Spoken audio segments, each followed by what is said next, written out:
Est-ce que vous aimez voyager? Oui? Est-ce que vous aimez explorer de nouveaux territoires? Aujourd'hui, on va faire un voyage de découverte. On va aller chercher à examiner les différents aspects, à approfondir notre connaissance sur ce terrain. Et là, vous vous dites, mais où est-ce qu'elle m'emmène, cette personne-là qui est sur scène? Eh bien, rendez-vous en API inconnu. Quand je parle d'API, je devrais être un peu plus précise. Je vais parler surtout d'API web. Après, ça doit pouvoir se généraliser. Mais moi, je vais surtout focaliser mon discours dessus. Donc, API web, version très courte, c'est un produit ou un service qui peut communiquer avec un autre produit ou un autre service sans savoir ce qu'il y a derrière. Les API, elles sont partout, chez les géants du numérique, dans le service public français, dans la boîte dans laquelle je travaille actuellement. Elles sont utilisées parfois en interne, parfois accessibles à l'externe. Elles sont généralement, mais pas toujours, invisibles aux yeux des utilisateurs finaux. Mais un bug dans ces API, ça peut être problématique. Ça peut corrompre des données, ça peut corrompre votre logiciel, enfin, voilà, ça peut être une catastrophe. Du coup, je n'ai pas été recommandée par TripAdvisor ou par Le Routard. Je suis Anne-Laure Gaillard. J'ai un long passé sur le web. J'ai fait, il y a très longtemps, du développement de web services. Alors, mon tout premier, c'était pour lier Xity et Liferay. Puis après, je suis passée côté recettes fonctionnelles, où on nous faisait tester notamment des web services. Et on devait vérifier que les valeurs qu'on envoyait étaient bien celles qu'on était censé envoyer. On a perdu le retour, je crois. C'est pas très grave. Ensuite, changement de contexte professionnel. Là, je me suis mise sur des API web où je faisais des tests automatiques. D'abord des tests fonctionnels, puis après aussi vérifier les temps de réponse, vérifier la sécurité, voilà, des choses un petit peu moins fonctionnelles. En 2021, j'ai écrit un article dans le magazine Programmer justement sur les tests d'API et comment construire sa stratégie de test sur les API sans tomber dans les pommes. Ouais, je suis la reine des jeux de mots foireux, vous en aurez plusieurs dans la présentation. Et puis j'ai relu aussi un livre publié chez Manning sur les tests d'API web.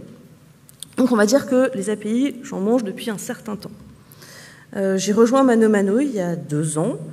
En tant que staff QA, on a aussi beaucoup d'API. Si on part d'un point de vue architecture, on a opté pour une architecture microservice. Donc évidemment, les API, elles permettent aux différents composants de communiquer entre eux. J'ai d'ailleurs, quand j'ai embauché, commencé à travailler des équipes très back. Donc du coup, la stratégie de test, elle se basait beaucoup sur les tests d'API. Ok, donc comment est-ce qu'on teste des API? Si on prend les choses un petit peu basiques, on va regarder les codes retour. Voilà, ça c'est un peu le test basique qu'on fait au début quand on commence.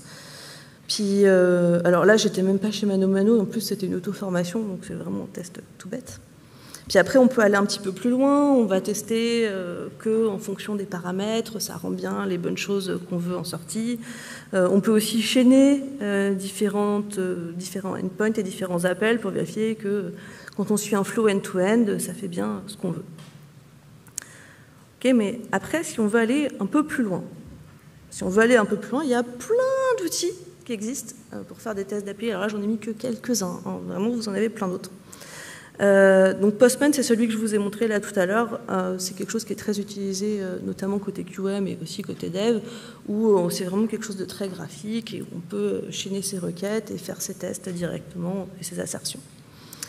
Schematasys, vous connaissez peut-être un petit peu moins. Ça base sur des techniques de fuzzing. Donc en fait, il va prendre la documentation de votre API et il va injecter des valeurs qui sont celles qui potentiellement vous poser problème. Il va vérifier que les retours qu'il a, ça correspond bien à ce que vous avez dans votre documentation.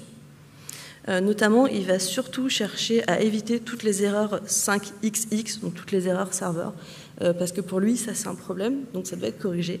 Il va aussi vérifier si par hasard vous avez un code retour qui n'est pas documenté, il va dire non, ça c'est pas normal, c'est pas documenté. Ensuite, j'ai mis K6, donc K6 c'est pour tout ce qui est test de load. J'ai également mis Pact, ça teste les contrats, donc quand vous avez un provider qui envoie des informations et un consommateur qui consomme ces informations va vérifier qu'ils sont bien d'accord sur le contrat. Et quand il y en a un qui évolue, l'autre reçoit toujours ou envoie toujours les informations du contrat dont il a besoin. Il y a plein d'autres outils, Wiremark, Karaté, etc., etc. On pourrait en faire une conférence entière. Mais tout ça, c'est bien. Mais malgré tout ça, on a encore des bugs. Quand je dis « on », c'est chez Mano Mano, mais c'est aussi ailleurs, parce que des bugs, on le sait bien, on a toujours. Et en fait, ces bugs, ces tests auto, ils les détectent plus. Enfin, c'est pas plus, ils les détectent pas, ils les voient pas. Sauf que on n'a pas vraiment envie que ce bug il soit détecté en production sur un vrai cas. On aimerait les attraper avant.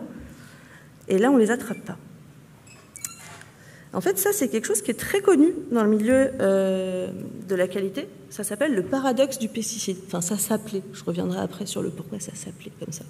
Paradoxe du pesticide, c'est quoi? À force de tester toujours la même chose, ça fait comme si on mettait du pesticide, il n'y a plus d'insectes, il n'y a plus de bugs à cet endroit-là. Par contre, il y en a peut-être à côté. Et à force de rejouer toujours les mêmes scénarios de tests automatisés ou manuels, en fait, on ne voit pas tous les bugs qu'il y a potentiellement à côté. Là, vous allez me dire, c'est facile, il suffit d'en écrire plus. Ok, mais on ne peut pas tout tester. Les tests exhaustifs, c'est juste pas possible. Ou alors, si vous avez la recette, je suis preneuse et je pense qu'on est beaucoup dans cette salle à bien la vouloir. Donc, on ne peut pas tout tester, on ne peut pas forcément penser à tout, et puis même si on y pense, on ne sait pas forcément comment le tester, etc. Je vous ai dit que ça s'appelait le paradoxe du pesticide. Ils ont changé de nom récemment, donc dans le référentiel ISTQB, et maintenant ils appellent ça l'usure des tests. C'est cool parce que du coup on se rapproche un peu plus de la banquise, parce que le pesticide sur la banquise, j'ai cherché des photos, j'en ai pas trouvé, il y en a peut-être, mais j'en ai pas trouvé. Par contre, l'usure des tests, je peux l'expliquer avec des pêcheurs. À force de pêcher toujours au même endroit, des poissons on n'en trouve plus, alors que ça se trouve il y a des poissons juste à côté. Voilà, l'usure des tests, du coup, c'est un peu plus banquise, mais c'est la même chose que le paradoxe du pesticide. Du coup, revenons à nos moutons, ou plutôt à nos sangliers. Comment est-ce qu'on trouve l'éléphant dans la salle ou le sanglier dans la forêt? Comment est-ce qu'on va trouver ce bug qui est caché? Je vous ai dit que les jeux de mots foireux, c'était mon domaine, et il y en a encore d'autres qui arrivent. Du coup, qu'est-ce qu'on peut faire? Il y a quelque chose qui peut paraître assez évident, et j'en ai parlé tout à l'heure avec d'autres speakers, c'est on peut randomiser les tests. Alors là, sur mon exemple, on a rajouté des variables, ce qui fait que du coup, ça va être des choses qui vont bouger, un petit peu comme tout à l'heure quand je vous disais sur le fuzzing, où on va lancer d'autres paramètres. Alors c'est vrai, ça va vous trouver des erreurs, c'est tout à fait vrai, mais alors là, on va tester encore une fois des choses très fonctionnelles, parce qu'au final, ce qu'on fait, c'est juste modifier les valeurs d'entrée, et puis potentiellement, on va oublier plein de choses. Du coup, c'est bien, mais c'est pas encore complètement satisfaisant. On peut aussi faire des choses pilotées sur les données, donc par exemple prendre des données qu'on a en production, attention au RGPD, mais ça c'est autre chose, et puis les injecter dans nos tests pour vérifier que ça passe bien. Ok, mais encore une fois, là c'est que les cas auxquels quelqu'un aura pensé ou qui se sera produit dans la réalité. Bref, c'est mieux, mais on n'est pas encore tout à fait là. Et puis il y a quelque chose dont on parle, dont j'ai pas encore parlé et qui est hyper important pour nous toutes et tous, c'est l'utilisateur. Là, jusqu'à présent, on a fait des tests, mais on n'a jamais pensé à celui qui l'utilise. Là où ils disent, peut-être, ouais, mais les API, en fait, l'utilisateur final, il la voit pas. C'est pas tout à fait vrai. Parfois, les utilisateurs finaux, c'est les personnes qui font les développements. Si vous utilisez une API d'un service tiers, c'est vous, en fait, l'utilisateur de l'API. C'est vous, l'utilisateur. C'est tous ceux qui sont au DevFest ou pas. Du coup, là, dans mes tests, on n'a pas vraiment pensé non plus à l'utilisateur. On ne s'est pas mis dans ses chaussures. Et il y a une phrase qui fait partie des principes des tests modernes qui dit, et désolé, ça sera en anglais dans la phrase, « We believe that the customer is the only one capable to judge and evaluate the quality of our product. » En français, ça fait « On pense que le client est le seul capable de juger la qualité de notre produit. » Ouais, mais si on fait des tests sans se mettre dans la peau du client, du coup, en fait, on ne sait pas si vraiment on fait quelque chose de qualité. Bon, le serpent se mange un petit peu la queue, mais il manque un truc. Jusqu'à présent, j'ai parlé de tests automatiques. Et si on faisait des tests à la mano, à la main? Je sais, le jeu de mots avec mano était assez évident. Quand je dis test manuel, là, les personnes qui ont un certain âge, qui ont vu apparaître les tests automatiques, se disent peut-être « Ah ouais, enfin là, on fait un sacré retour en arrière. J'ai pas dit qu'on arrêtait les tests automatiques. Hein. C'est génial, on les garde. C'est un filet de sécurité. Vous vous assurez ainsi que vous n'avez pas de régression dans votre logiciel. C'est parfait. Par contre, on peut rajouter d'autres types de tests. Test manuel, attention, c'est pas du monkey testing, comme on disait il y a quelques années, où en fait on teste n'importe quoi et on clique partout. Par le singe, c'est pas non plus du chaos testing. J'ai un test sur le chaos testing, là j'en parle pas du tout. Hein. Là on n'est pas du tout sur ces choses-là. Non, c'est pas ça. Vous allez peut-être penser que c'est de la revue, de la relecture, par exemple, de la relecture de documentation. Alors les tests statiques, tels que la relecture de documentation de code, pareil, c'est génial, je ne vous dis pas d'arrêter, je vous dis même de commencer si vous n'en faites pas. D'autant plus si votre API elle est ouverte au public, sachez que si la personne elle lit votre documentation et qu'elle ne comprend pas ce que fait votre API, le POC il va sûrement s'arrêter là. Si vous avez des exemples et qu'en copiant-collant, il ne marche pas les exemples, c'est pareil, elle aura sûrement un a priori négatif et après elle ne poussera pas pour utiliser votre produit. Si on regarde 2 secondes cette API qui est publique, qui est du service public, alors je ne l'ai jamais utilisé, hein, je l'ai vraiment trouvé comme ça en cherchant une documentation, on voit qu'ils ont beaucoup décrit le produit, donc c'est tout ce qu'il y a sur la première partie, où ils décrivent bien en fait ce que fait ce endpoint. Ils ont décrit tous les paramètres. Après, sur les codes retour, il y a un petit peu moins de choses. Alors j'ai coupé au début, il y a les codes de succès. Sur les 401, 403, 404, 500, on sait juste que le code il existe, mais on n'a pas le détail du retour. Et surtout, cette API, moi j'ai pas vu qu'elle nécessitait une autorisation. Alors du coup, je dois vous avouer que j'ai pas trop compris le 401 et le 403. Si vous connaissez l'API, peut-être vous pourrez me l'expliquer. Du coup, ça, oui, ce sont des tests qu'on peut faire, mais ce n'est pas tout à fait à ça qu'on pensait. Et là, ce que je vais vous faire, c'est que je vais vous parler un petit peu de biblio. Premier livre, Explore It, Reduce Risk and Increase Confidence with Exploratory Testing. En français, réduire le risque et augmenter la confiance avec les tests exploratoires. Alors ce livre, c'est un peu une référence dans le domaine du test. Il parle du fait d'explorer justement nos produits pour trouver des soucis. Il parle beaucoup des tests exploratoires avec des IHM, mais il y a quelques petites pages, là j'ai mis deux post-it, si ça vous intéresse, je pourrais vous montrer le détail, sur des tests où on ne peut pas voir le produit. Mais si on veut aller plus loin, il y a un autre livre, Testing Web APIs, où là, en fait, il y a un chapitre entier consacré aux tests exploratoires d'API. Un chapitre entier sur, je ne sais plus, je vais regarder, il y en a 12. Dedans, il y a aussi les tests en production, les tests de sécurité, les tests de perf, les tests de contrat, les relectures de spec, et puis après, il y a des parties d'introduction. Ça veut dire que c'est quelque chose qui, en fait, fait partie de la stratégie de test de la personne qui l'a écrit. Du coup, là, on s'est dit, bon, bah, ok, go, banco, on va le faire. Le test exploratoire, c'est quoi? Du coup, c'est pas un test où on fait n'importe quoi. C'est un test où c'est une méthode où on apprend, on conçoit, on exécute et on analyse en même temps. Ça veut dire quoi? Ça veut dire qu'on va se baser sur l'exploration du produit et sur les connaissances qu'on a du produit, ainsi que sur l'intuition du testeur. Testeur dans le sens la personne qui teste. Donc ça peut être un développeur, ça peut être n'importe qui. À découvrir de nouveaux bugs qu'on n'aurait pas identifiés autrement.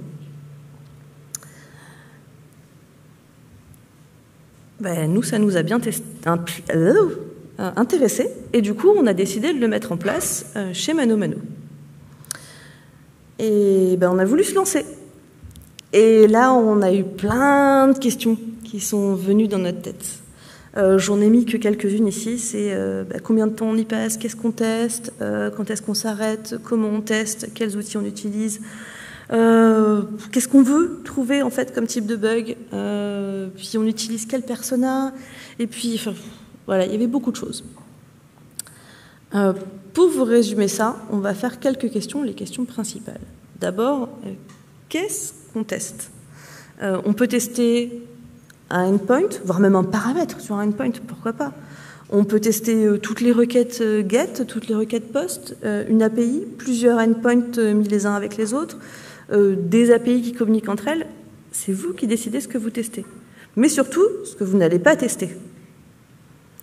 C'est très important de savoir ce qu'on teste et ce qu'on ne va pas regarder. Comme ça, on sait que ça, c'est pas le but de cette session. Ensuite, qui? Alors, quand je dis qui, c'est dans les chaussures de qui. Je ne sais pas si vous avez assisté au talk de Baptiste Robert sur la sécurité. Il parlait de persona. Il disait que lui, il se mettait dans le corps de certaines personnes.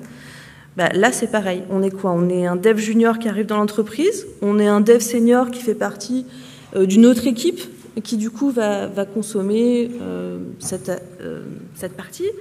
On est une autre entreprise et puis on veut poker cette API, voire même comme le petit lapin qui essaie de se cacher, on est un hacker et on veut essayer de profiter des faiblesses pour faire des choses malveillantes. Ensuite, le comment. Quel outil on va tester? Qu'est-ce qu'on va avoir comme input? Est-ce qu'on va regarder le code? Est-ce qu'on va regarder les pipelines? Est-ce qu'on va faire du curl, du postman, passer par une interface? Comment est-ce qu'on va gérer l'authentification? Est-ce qu'on se génère aussi des tokens qui sont expirés pour pouvoir tester cette partie-là? Est-ce qu'on va regarder la documentation? Voilà. Là, c'est encore quelque chose qu'on doit décider à chaque session.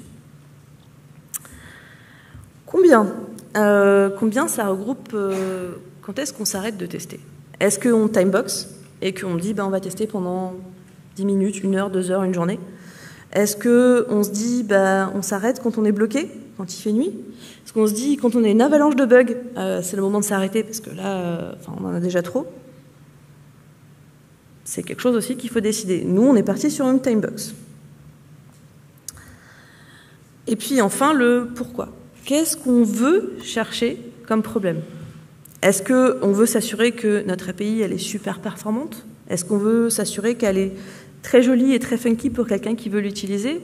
Est-ce qu'on veut chercher des bugs qui sont cachés sous le matelas? C'est quoi le but en fait de notre session? Pour résumer cette partie-là, c'est ce qu'on appelle une charte du test exploratoire, donc les grandes lignes, le périmètre, le persona, l'outil, la timebox et le but. Si ça ne vous parle pas, sur un exemple réel, quasiment, parce que mon endpoint il est fictif, on va tester le endpoint get truc, on va se mettre dans la peau d'un QA, on va utiliser Postman et OpenAPI Swagger pour avoir des informations dessus, on va y passer 2 heures et ce qu'on va chercher c'est des cas à la marge. Et bien, c'est comme ça qu'on a lancé notre première session. Alors oui, ça s'appelait pas truc le endpoint, mais c'était grosso modo notre première charte.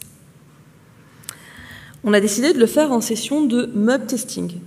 Si vous connaissez le mob programming, le mob testing, c'est la même chose, sauf qu'au lieu de programmer, on teste. Donc ce qu'on a fait, c'est qu'on s'est tous mis dans une réunion Zoom, parce qu'on travaille beaucoup à distance, donc on s'est mis dans une réunion Zoom. Quand je dis tous, on était, je ne sais plus si c'était 4 ou 5 pour la première session. Ceci dit, ça ne changera pas grand-chose dans mon discours. Donc on s'est tous mis dans une réunion, il y en avait un qui partageait son écran, un qui donnait les cas de test, un qui faisait les copies d'écran, un qui notait, enfin voilà, on s'était réparti les tâches, et via une technique de Pomodoro, donc toutes les X minutes, il me semble qu'à l'époque le X était 15, on changeait. On faisait une petite pause et puis on changeait, c'était un autre qui partageait son écran, un autre qui disait quoi tester. Alors, parfois, on avait tous des backgrounds différents et un background technique et fonctionnel sur ce qu'on testait différent. Donc parfois, on a dû un peu tirer les autres. Mais si, je t'assure, faut tester ça, parce que ça, moi, je sais que généralement, ça sent pas bon par là. Ou parfois, il y en avait qui faisaient des choses, et là, ah ouais, mais là, je comprends pas pourquoi tu fais ça. Là. Donc voilà, du coup, on s'est beaucoup appris ensemble sur ce qu'on faisait. Donc parfois on se faisait tirer par certains, parfois on se laissait pousser, parfois même on divaguait un peu, mais ça, j'y reviens juste après dessus. Qu'est-ce qu'on a trouvé? Alors au début, surtout des problèmes cosmétiques. Il y a une faute d'orthographe dans la documentation. Il y a un code retour qui n'est pas documenté. Ouais, mais là en fait le schéma qu'on a, c'est pas celui qu'on a en sortie, c'est pas bon. Ouais, ça, c'était le début. De toute façon, il fallait bien commencer par quelque chose. Et c'est vrai qu'on en parlait tout à l'heure sur la contribution à l'open source, sur le fait que même corriger une faute d'orthographe, ben, en fait, c'est déjà bien. Ben, c'est pareil pour nos API. Corriger une faute d'orthographe dans la documentation, c'est déjà bien parce que potentiellement, ça peut avoir un impact négatif sur notre réputation. Donc, voilà. Ensuite, on est allé un peu plus loin et on a commencé à trouver des choses vraiment plus embêtantes. Là, je ne pourrais pas vous donner les détails, mais on a trouvé des vrais soucis. Enfin, ok, le cosmétique aussi, c'est des vrais soucis, mais des choses embêtantes. Et parfois, on s'est un peu perdu, parce qu'on ne savait même plus si c'était normal ou pas. Et on s'est dit, là, on va s'arrêter, parce qu'en fait, on ne sait pas si c'est normal, si c'est pas normal. Ok, là, on s'est un peu trop égaré. Résultat. En tout cas, le résultat qu'on a eu à notre première rétro de première session, c'est qu'on était super contents parce qu'on avait tous appris des nouvelles choses, soit techniques, soit fonctionnelles, et qu'on en avait appris aux autres aussi. Donc c'était vraiment super sympa. On avait trouvé des bugs, donc ça aussi c'était un bon retour. En plus, pour la petite histoire, le endpoint il était déjà en production, donc on s'est dit ah chouette, on a trouvé des bugs sur quelque chose qui est en prod. Bon par contre vite, maintenant il faut aller les corriger. On a pu du coup partager après avec les équipes de développement en leur disant ben voilà, on a fait ça, on a trouvé ça, est-ce que ça vous intéresse de venir participer à une session après? Mais parfois on se sentait un petit peu comme des bébés sur le principe parce que ben, on a vu pas mal de choses à améliorer. Déjà sur la charte que je vous ai montrée, il manquait des choses. C'était pas très complet. Je reviens après juste pour vous montrer ce qu'on a fait. Ensuite, le process, le mob testing, c'est super cool et c'était très bien pour commencer, mais on s'est dit que c'était pas forcément super efficient pour la suite, qu'on serait mieux en pair. Après, sur le système de persona aussi, tout à l'heure, je vous ai dit qu'on était comme un QA. C'est bien, mais c'est super restreint comme persona. Et il en parlait tout à l'heure aussi lors de sa conférence en disant qu'en fait, on n'a pas juste... Enfin, lui, il prenait le « je suis une femme », mais en fait, son mensonge, il se construisait sur bien plus que ça. Là, c'est pareil. Bon, un QA, c'est bien, mais c'est quoi le mindset de cette personne et est-ce qu'on peut vraiment en savoir plus? Et puis, il y a autre chose aussi, on s'est dit, mais comment est-ce qu'on va trouver des nouvelles idées pour les fois d'après? Comment on va trouver des nouveaux tests à faire? Parce que est-ce qu'on ne va pas tourner en rond, un peu comme les tests auto, où en fait, on va toujours tester la même chose? Donc, la charte. Là, elle est très colorée et elle évolue encore à chaque fois. Ou presque. On a le titre en haut, le but de ce qu'on veut faire, le périmètre de ce qu'on teste, de ce qu'on ne teste pas, qui a fait partie de la session de test. Donc ici encore, le mot testeur, c'est la personne qui teste, c'est pas forcément un testeur.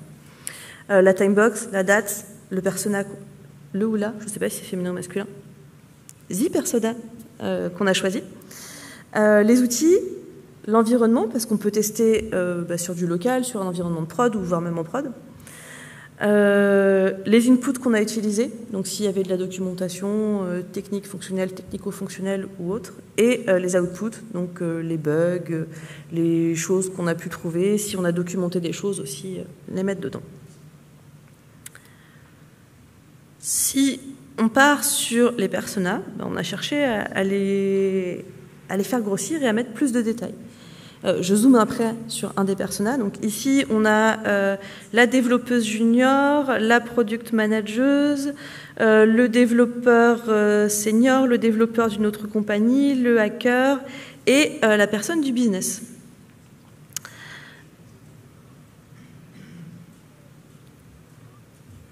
Je n'en ai pas encore parlé, mais oui, on peut aussi inclure des personnes qui ne sont pas du développement ou de la QA dans ces sessions de test.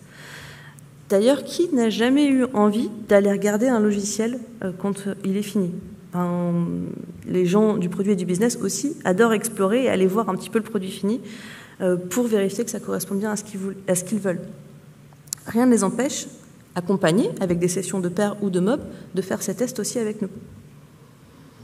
Donc si on zoome un petit peu sur cette product manageuse, on lui a mis un nom, on lui a mis une citation, on lui a mis une description, un rôle, un background, des traits de personnalité, parce que selon si la personne dans les chaussures de laquelle on se met, selon si elle est hyper impulsive ou si elle est très réfléchie, si elle va dans le détail ou si elle survole, on ne va pas non plus tester de la même façon.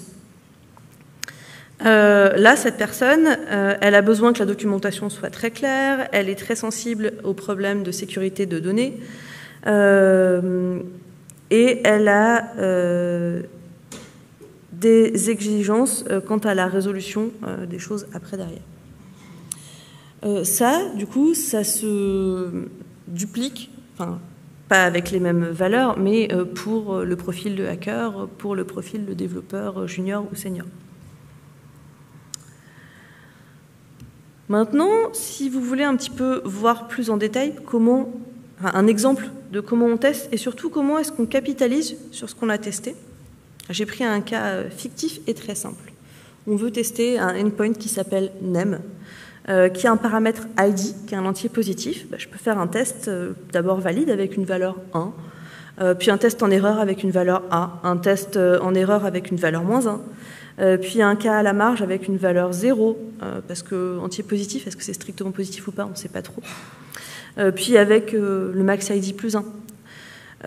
Pour la partie authentification, je peux essayer sans token, avec un token valide, avec un token expiré, avec un token invalide. Et là, en fait, avec ma carte qui tient dans une page, je vous ai montré 1, 2, 3, 4, 5, 6, 7, 8, 9, voire une combinaison de tests qu'on peut exécuter sur une session. Mais du coup, en ayant fait une mind map des tests que j'ai faits, je peux aussi les transmettre aux autres de l'équipe en disant voilà, ça a été testé. Dans les améliorations qu'on a cherché à faire, on a aussi cherché d'autres tests qu'on pouvait faire. Et pour ça, on s'est penché sur l'IA. Alors là, j'en vois peut-être déjà faire des grands signes. J'ai pas dit que l'IA allait nous remplacer, hein. C'est pas du tout mon propos. C'est est-ce que l'IA peut nous aider à trouver d'autres tests qu'on peut faire. Pour ça, on a utilisé l'IA de Postman, Postbot. Oui, c'est vrai. L'IA a réussi à nous trouver des idées de tests auxquelles on n'avait pas forcément pensé. En revanche, ça a quand même des grosses limitations, c'est que des fois, elle a testé des choses qui n'étaient pas du tout pertinentes dans notre cas, notamment sur les aspects sécurité, où en fait, on s'est réunis avec l'équipe sécurité pour en savoir un peu plus, parce que je vous ai dit, parfois, on sortait un petit peu de notre champ de compétences, et ils nous ont dit, ah non, mais là, par contre, c'est pas comme ça que ça se passe chez nous, là, ne partez pas là-dedans. Donc l'IA, ça peut être bien pour vous donner des idées de tests. Après, mettez pas toutes vos forces là-dessus, quoi. Enfin, pour l'instant. Faut les relire, les tests. Et maintenant, on continue ces sessions. On a commencé à onboarder d'autres personnes, d'autres métiers, notamment des développeurs. On n'a pas encore onboardé le business, pas complètement. Peut-être que ça se fera dans un futur proche et peut-être que je viendrai vous en reparler. On verra. On est toujours sur un système de timebox qui n'est pas forcément de 2 heures, ça peut être plus court, c'est un peu en fonction du temps qu'on a. On n'est pas forcément sur un système de pair, des fois ça se fait en solo. Voilà, c'est en fonction du risque qu'on a sur cette partie-là et de l'effort de test qu'on veut mettre dessus. Et bien sûr, on continue les tests automatisés, hein. C'est surtout pas mon message. Donc sur le après, j'en ai parlé, il y a la partie onboarding et il y a surtout autre chose. Là, donc j'avais beaucoup d'arbres dans ma présentation et beaucoup de balades en forêt. Mais en fait, il y a plein de façons de monter dans les arbres et d'aller se balader. Là, il y en a 3 complètement différentes. Je pense qu'on a plein d'autres façons d'explorer, plein de choses que nous, on n'a pas encore explorées, que vous pensez peut-être et qu'elles, nous, on n'a pas pensé. Pour moi, c'est un peu infini, en fait, le champ des possibles, parce qu'on a une infinité de personas, parce qu'on a une infinité de choses à tester, parce qu'on peut avoir une infinité d'idées, avec ou sans l'IA.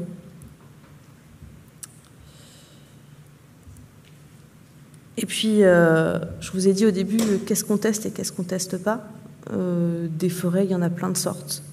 En haut, c'est la forêt des Landes, en bas, c'est la forêt de Fontainebleau, et à droite, c'est la forêt pétrifiée aux États-Unis. Il y a plein de choses, toutes diverses et toutes différentes. Et en fait, il ne tient qu'à nous d'avoir l'imagination et d'aller les explorer, aller les voir, aller les rencontrer.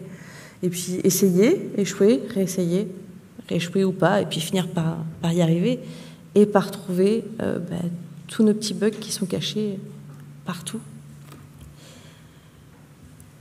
Je vous remercie et je vous souhaite une bonne exploration.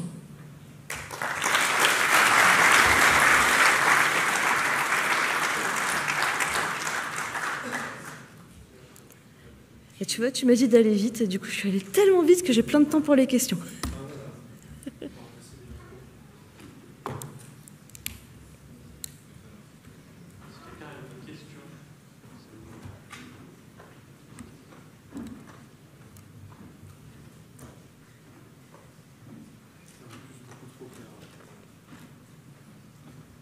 Si, moi j'ai une anecdote. Est-ce que les bugs qu'on a trouvés, ils ont été corrigés? Ouais, ils ont été corrigés. Sauf un qu'on n'a pas réussi à reproduire. Mais ça, c'est autre chose. Mais sinon, ouais, en plus, ils ont été corrigés. Donc, ils étaient pertinents. Merci à vous. Ah.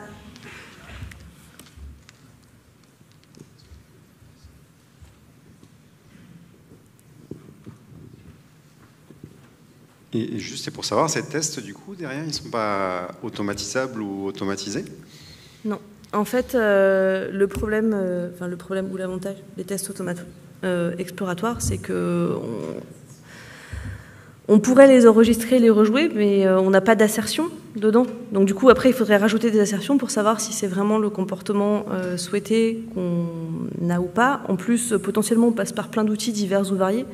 Par exemple, quand on va relire la documentation, et ça, il y a Sonar qui le fait pour le code, pour la documentation, pour vérifier que c'est quelque chose qui est clair, qui est écrit, ça va être plus compliqué. Donc, on peut automatiser certains, ceux qui sont pertinents, ceux sur lesquels on a trouvé des bugs, par exemple, ça peut être intéressant de les automatiser pour s'assurer qu'après, le bug ne revienne pas. Mais on ne peut pas automatiser l'intégralité des choses qu'on fait. Et potentiellement, certains sont déjà automatisés. Parce que je vous ai dit à un moment que, selon les outils, on pouvait ou pas regarder le code, ou pas les pipelines. Mais si on ne regarde pas le code et les pipelines, ça se trouve, en fait, ce test, il existe déjà. On a refait, et on l'a refait. C'est dommage. Je vous conseille d'aller regarder ce qui existe déjà et de ne pas le refaire.